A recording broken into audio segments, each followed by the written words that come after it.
There is a tablet in the British Museum that has never been put on permanent public display. It is not the most famous in their collection, but it prompted a senior keeper of the Near East collection to write a private memo in 1963 describing its subject matter as not suitable for contextualization within standard Mesopotamian religious frameworks. That phrase should stop you cold. The museum displays tablets describing ritual dismemberment, gods consuming blood, cosmic war, on a scale that makes revelation look restrained. None required a memo. This one did. It comes from Nineveh. It dates to approximately 700 BCE, though the scribal colophon says it was copied from a source the scribe described as ancient beyond counting. Acquired in Layard's 1850s excavations of Ashurbanipal's library, filed under K. 7873, classified for decades as mythological fragment, incomplete. It is not incomplete. Every line is legible. The classification was a decision. What the tablet describes is a species that lived beneath the earth. Not metaphor, not a realm of the dead. Beneath the earth, below the mountains, in chambers carved by heat. This species had a name in the original Sumerian that translates as something that fears and is feared in equal measure. Then the tablet tells you what they feared, what lived deeper, what they monitored and never touched. That is what this is. To understand tablet K, 7873, you need to understand the world that produced it. Nineveh, in the 7th century BCE, was the largest city on earth. The palace of Ashurbanipal, who ruled from 668 to 627 BCE, contained what historians call the first systematically organized library in human history. Not a collection of religious texts, not royal proclamations. A library, cuneiform tablets, cataloged by subject, cross-referenced, with explicit notes indicating which were originals and which copied from older sources. Ashurbanipal himself was literate, unusual for a Mesopotamian king. He wrote in his inscriptions that he had read the writings from before the flood, a phrase appearing multiple times in Assyrian royal records that has never been fully explained. The British Museum holds approximately 30,000 of those tablets. Most are in storage. A smaller portion have received the close analysis that reveals what scribes were actually communicating rather than what later interpreters found comfortable to record. K. 7873 is one of those tablets. Its current electronic designation in the museum records reads, mythological text relating to subterranean beings, Nineveh provenance, Assyrian period, copy of earlier text, date of original unknown. In literature, when cited at all, it appears as K. 7873 or occasionally the Subterranean Watchers fragment, an informal name from researchers in the 1970s that never became standard. The Sumerian word at the center of the tablet is Kur-Galu.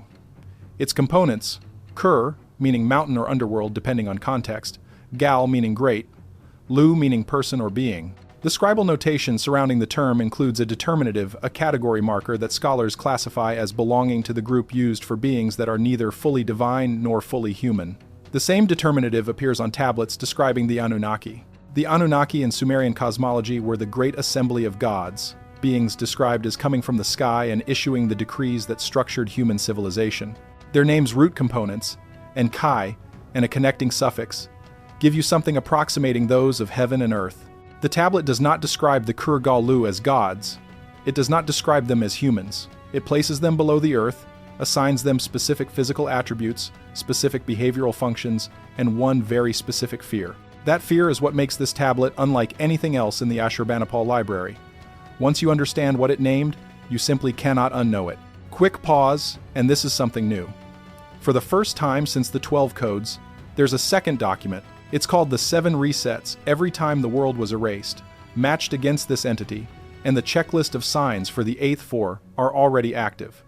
Linked below, QR code on screen. That's all back to the video. The tablet describes the Kur-Galu in 3 distinct registers: physical form, environment, and function. Physical form first. The Sumerian text uses 2 numeric qualifiers for their stature. The measurement approximates 7 to 8 standard Sumerian cubits in height. A Sumerian cubit, the kuz, was approximately 51.8 centimeters. 7 kuz is roughly 362 centimeters. 8 is just over 4 meters. This is consistent with the Nephilim as described in Genesis 6, the mighty ones, of unusual physical scale. The Septuagint renders Nephilim as gigantes, and identifies them as offspring of divine beings and human women. The tablet does not use the term Nephilim, but the physical descriptor, the measurement range, and the category marker, identifying them as neither divine nor fully human, places them in the same taxonomic space. The skin coloration is given in a compound Sumerian phrase. The most consistent reading across 3 independent translations gives something like the color of stone at depth, gray to gray-blue, described in the tablet as luminescent in complete darkness, not reflecting light, generating it. The word for this property is related to the Sumerian root for embers, something that holds heat and radiates it slowly. Their eyes carried a secondary membrane, explicitly noted as functional, adapted to environments without solar light. The detail most cited by researchers is the hand. The Kur-Galu had an additional joint in the primary fingers, not an extra finger, but an additional segment, creating longer reach and a different grip configuration than any human hand. The tablet records this with the same precision as the height and skin description, as though the scribe is transcribing from direct observational access. Environment second. The tablet places the Kur-Galu at what the Sumerian text calls the place where the mountain meets the fire, interpreted by scholars as the region where crustal rock interfaces with geothermal heat. The chambers they occupy were formed by heat, not by tools. Voids created by outgassing and cooling magma, expanded over geological timescales. These chambers are described as warm, sustaining the Kur-Galu the way sunlight sustains surface life. The chambers connect to one another through what the text calls passages that move, interpreted by some scholars as water-cut channels in karst limestone, left unexplained by others. The tablet notes the connection and moves on without elaboration. Function third. Here the tablet becomes unlike any other Sumerian text in the collection. The Kur-Galu are described as counters. Their primary function, stated 4 times in the text with slight variations in phrasing, is the monitoring and enumeration of the population above. The surface population. Humans. The tablet uses a word that elsewhere means census, a formal counting with totals maintained. This counting was the Kur-Galu's reason for existing in that location. They maintained what the text calls a state of the balance, a ratio between the population above and something below them. The scribe does not name that something in this section. He introduces the Kur-Galu as a phenomenon before introducing what they feared. That structural choice was deliberate. You cannot understand the fear until you understand the thing experiencing it. The counting appears to have been ongoing at the time the source material was first composed. The scribe does not record it as a historical event. He records it as a present condition. The word translated as waiting is not passive in Sumerian. It is the same root used in military texts for a force-holding position before engagement, not dormant, watching the numbers accumulate, waiting for the balance to shift. The suppression timeline begins in 1872. George Smith, an assistant keeper at the British Museum, self-taught Assyriologist, announced to the Society of Biblical Archaeology that year that he had found a Babylonian flood account predating the biblical version. The discovery became internationally famous. The Daily Telegraph funded a Nineveh expedition to find missing sections. Smith died in Aleppo in 1876 on his 3rd expedition, age 36. What is rarely mentioned is what he was working on in the months before his death. His field notebooks from the 1,875 and 1,876 seasons are held in the British Museum's archives, not restricted, but also not digitized, not indexed. A researcher who examined them in 2017 found repeated references to what Smith called the mountain-dwelling tablet, with notes recording the subject matter with increasing agitation across multiple visits. The final entry, approximately 6 weeks before his death, contains the phrase, "not to be included in the published catalog without consultation." Smith never made it back to London. In 1891, the Nineveh collection underwent a formal access restriction review. A subset of tablets was reclassified to restricted access requiring institutional approval. No public statement was made. K. 7873 is among the tablets whose access history shows a gap beginning in 1891 and continuing until 1963, when the internal memo referenced at the opening of this documentary was written. In 1994, Dr. Anna Margolin of the University of Vienna's Oriental Institute applied for access to K. 7873. She was studying comparative Sumerian terminology for liminal beings. Her resulting paper in the Journal of Near Eastern Studies does not reference the tablet. It does contain footnote 23 on page 441. Access to one key comparative text was declined on grounds not specified in writing by the institution. When contacted in 2009, she confirmed the denial had concerned K. 7,873, but declined to discuss it further. That partial declassification came through the museum's own archival review. The memo is 3 paragraphs. 2 have been made available. The third, describing what specific elements of the tablet prompted the unsuitable contextualization conclusion, remains withheld. It is not a government document, not classified under any national security framework. It is a museum's internal administrative memo about a 2,700-year-old clay tablet, and 1 paragraph of it has not been released. The 2009 researcher who obtained the partial text noted that the 2 available paragraphs are careful and bureaucratic in tone, describing the tablet's content in general terms and expressing concern about miscontextualization in an environment of heightened public interest in Mayverse. Ancient astronaut theories. That phrase, written in 1963, is notable. Ancient astronaut theory was not culturally prominent in 1963. Someone was anticipating a concern that had not yet fully materialized.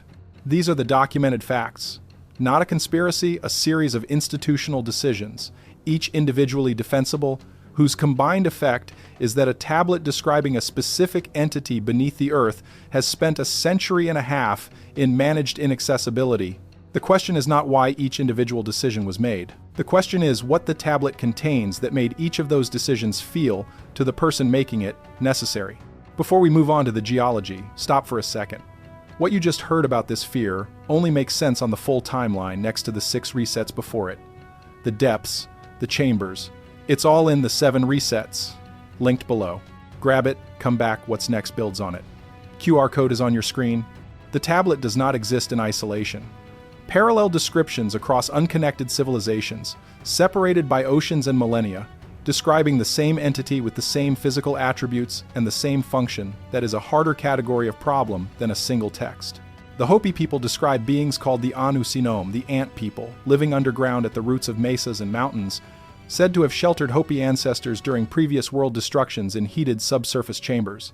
The description is precise. The Anusinome are tall, with eyes adapted to darkness and hands with elongated fingers. They monitored the surface world and waited for conditions above to reach a specific threshold, what Hopi cosmology calls the time of the return to the surface. The parallels to K. 7,873 are structural, not approximate. Tall beings, underground at mountain roots, monitoring surface population, waiting for a threshold. In Hindu tradition, the Nagas inhabit underground chambers beneath mountains, described as warm and lit without external light sources. The Naga realm's Patala are structured in levels. The deepest contains beings whose gaze causes harm, beings that even the Nagas do not approach. The Nagas, themselves beings of considerable power, having something below them that they fear that mirrors K. 7,873 directly. In Japan, the Tsuchigumo are described in the Nihon Shoki as beings of unusual height living underground in mountain burrows. A minority of scholars have noted that the spider designation may describe the hand specifically, the elongated finger configuration, associated with spider limbs in Japanese visual tradition. The Inca tradition describes Ukupacha, the inner world, not as a realm of the dead, but as a populated space with its own beings and its own light source. Those beings monitored the surface population and became active when surface conditions reached critical imbalance. The imbalance threshold, the monitoring function. The mountain root location, the non-human physical description. 4 traditions, 4 continents. No documented contact between the Sumerian scribal tradition and Hopi oral tradition. No mechanism of transmission between Andean cosmology and the Nihon Shoki. All describing the same entity in the same location performing the same function. The standard academic response to this kind of parallel is Jungian universal human psychology producing similar mythological structures independently. That framework has utility for broad symbolic patterns. The hero's journey, the great flood, the serpent of chaos. It struggles badly with specificity. The additional finger joint is not a Jungian archetype. There is no universal psychological pressure toward imagining elongated fingers on underground beings. It is a precise anatomical description. It appears in a 2,700-year-old Sumerian clay tablet and in the oral tradition of a people who had no documented contact with Sumer. The Jungian framework does not account for that convergence. The only framework that does is that multiple independent observers across millennia and oceans were describing the same physical reality from direct observation. That does not mean the reality was supernatural. It means it was real. The cross-cultural evidence is compelling. The geological evidence is harder to dismiss because it requires nothing about ancient traditions. It requires only what peer-reviewed science has established about what lies below the Earth's surface. In 2017, a University of Alberta research team published findings on microbial life from fluid samples extracted from rock formations in the Canadian Shield at depths between 1.5 and 3 kilometers. The water had been isolated from the surface for an estimated 1.1 billion years, the oldest isolated water ever measured, and it contained life. Microbial communities, metabolically active, surviving on chemical energy from surrounding rock, no sunlight, no surface nutrients, entirely self-contained ecosystems. The Deep Carbon Observatory, a decade-long international scientific project concluding in 2019, produced a comprehensive assessment of subsurface life. Their figures: subsurface microbial biomass estimated at 15 to 23 billion tons of carbon, 400 times the biomass of all humans on the surface. The deep biosphere extends to at least 4.8 kilometers. Evidence of microbial activity has been detected at nearly 10 kilometers in some formations. The implication is direct. If single-celled organisms sustain metabolic activity at those depths, the question of whether more complex organisms could develop in the shallower, more hospitable zones. Geothermally heated chambers in the 2 to 4 kilometer range becomes a different kind of question than it was 50 years ago. Dr. Thomas Gold of Cornell University argued throughout the latter part of his career that the deep subsurface hosted complex ecosystem surface science had not characterized. His 1,999 work on the deep hot biosphere drew criticism from mainstream sources and significant private interest from geological survey organizations that never published their responses. His core argument that deep rock formations produced material from subsurface chemical processes capable of sustaining complex chemistry has been partially supported by subsequent hydrothermal vent findings. The Sumerian tablet does not use the language of biology. It uses the language of observation, chambers, geothermal heat, beings adapted to that environment, those beings maintaining sustained awareness of what was happening above them on the surface. The geological record does not confirm the Kurgalu, but it no longer rules out the conditions they would need to exist. Now we reach what makes K. 7,873 different from every other tablet in the Ashurbanipal collection.